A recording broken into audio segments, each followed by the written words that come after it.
سخنه ما احلى فسيخ ممكن يتاكل في الدنيا كلها.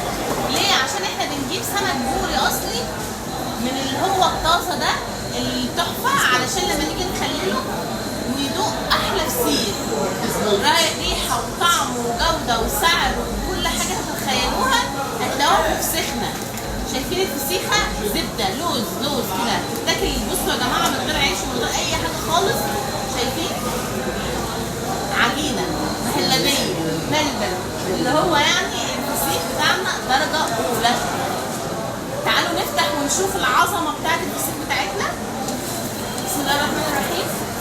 عشان احنا ايه في السوق، فاحنا هنفتح ايه طريقه ايه عشان نقعد بقى ننضف ونعمل. انا عايزه اوريكم بس المهلبيه اللي هتكون جوه. بسم الله ما شاء الله، الله اكبر على الحلاوه والطعامه وكل حاجه. بصوا يا جماعه، بصوا شايفين الزبده، بصوا السمنه البلدي دي، بصوا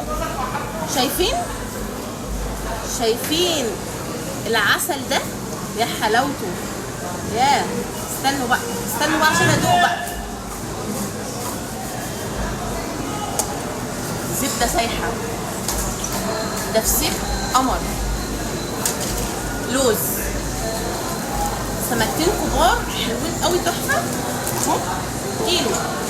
اللي ما جربش الفسيخ بتاعنا فاته كتير قوي قوي يا جماعه. جربوه هيعجبكم جدا. باي.